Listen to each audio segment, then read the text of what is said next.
river for what turned out to be the last time. And I ate cotton candy, that sugary air, that sweet blue light spun out of nothingness. It was just a moment, really, nothing more. But I remember marveling at the sturdy cables of the bridge that held us up, and threading my fingers to the long and slender fingers of my grandfather, an old man from the old world who long ago disappeared into the nether regions.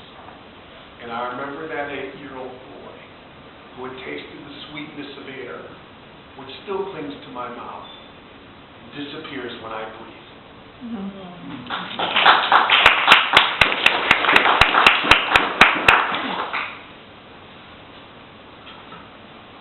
I'm trying in this poem to get back to the feeling I had when I first started writing poetry. I was moving between the stacks where I was reading and the table where I was writing. It's called Branch Library. I wish I could find that skinny, long-beaked boy who perched in the branches of the old Branch Library. He spent the Sabbath flying between the wobbly stacks and the flimsy wooden tables on the second floor, pecking at nuts, nesting in broken spines, scratching notes under his own corner patch of sky. I'd give anything to find that birdie boy again, bursting out into the dusky blue afternoon with his satchel of scrawls and scribbles, radiating heat, singing with joy.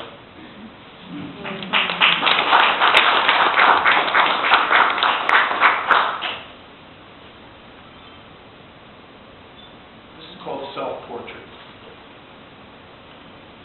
I live between my heart and my head, like a married couple who can't get along. I live between my left arm, which is swift and sinister, and my right, which is righteous. I live between a laugh and a scowl, and voted against myself, a two-party system. My left leg dawdled or danced along, my right cleaved to the straight and narrow. My left shoulder was like a stripper on vacation. My right stood upright as a Roman soldier. Let's just say that my left side was the organ donor, and leave my private parts alone. But as for my eyes, which are 2 shades of brown, well, Dionysus, meet Apollo. Look at Eve raising her left eyebrow while Adam puts his right foot down. No one expected to survive, but divorce seemed out of the question. I suppose my left hand and my right hand will be clasped over my chest in the coffin, and I'll be reconciled at last. I'll be whole again.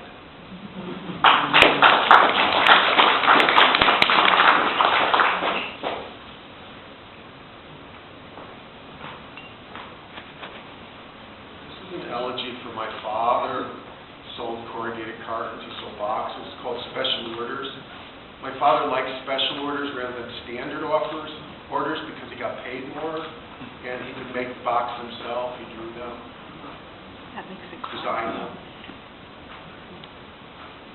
Give me back my father, walking the halls of Wertheimer Box and Paper Company with sawdust clinging to his shoes. Give me back his tape measure and his keys, his drafting pencil and his order forms. Give me his daydreams on lined paper. I don't understand this uncontainable grief. Whatever you had that never fit, whatever else you needed, believe me, my father, who wanted your business, would squat down at your side and sketch you a container for it.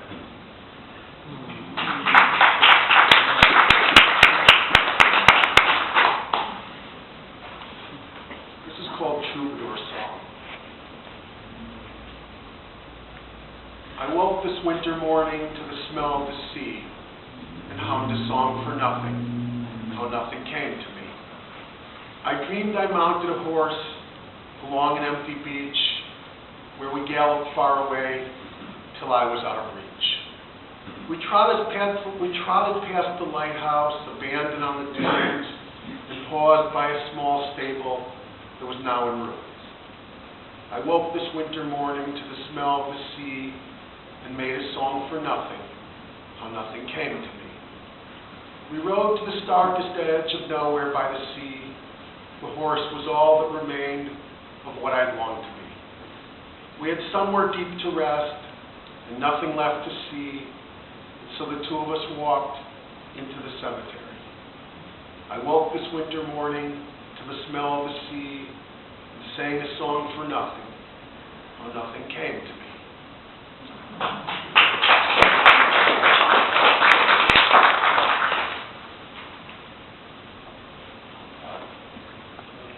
I'd like to read you some excerpts from my poem, Gabriel. It's all one poem, so I'm just going to read you some sections from it.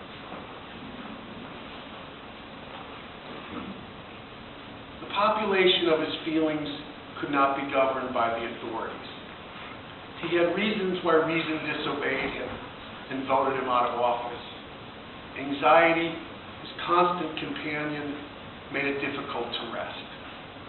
Unruly party of one, forget about truces or compromises. The barricades would be stormed. Every day was an emergency. Every day called for another emergency meeting of the cabinet. In his country, there were scenes of spectacular carnage. Hurricanes welcomed him.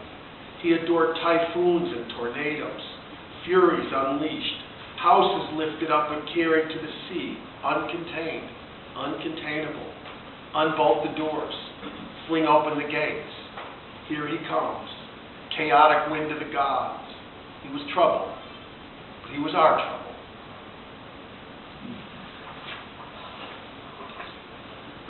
Mr. Impulsive walked out of class when he did not like what the teacher said. It was boring. Mr. Impulsive scurried out in a storm wearing shorts and a wife beater. Soon he was shivering. The neighbors complained to the landlord, complained to me, but Mr. Impulsive could not be bothered to close the gate. Mr. Impulsive left the house without his keys. I don't know how many times he camped out on the front stoop.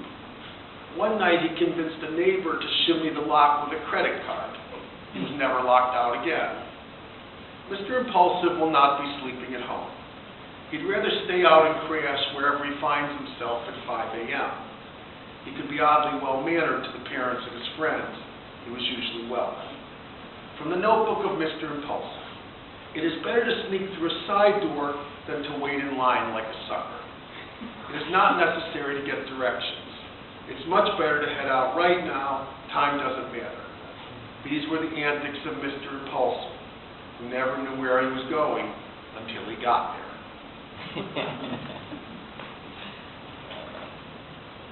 From the storybook of bluster and bad judgment, from the annals of loneliness, from the history of kids he met on the street in special programs. It was dangerous to stay in Amherst. Lord of misadventure, I'm scared of rounding him up and turning him into a story. God of scribbles and erasures, I hope he shines through like a Giacometti portrait. I keep scraping the canvas and painting him over again, but he keeps slipping away. He was like a spider preyed on by other spiders and older insects. Sweet venom, his arrivals were swift and his departures sudden. I couldn't understand how he lifted the shower door right off its hinges. When Gabriel cooked, the flames rose too high and the fire alarm sounded. When the fire alarm sounded, he tore it off the wall and left the wires dangling.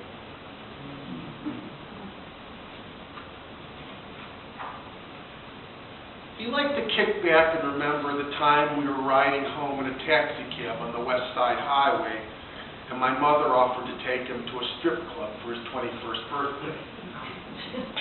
What's wrong with that, she wanted to know. Why couldn't they celebrate together? That's just what you want, he bellowed, going for a lap dance with Grandma.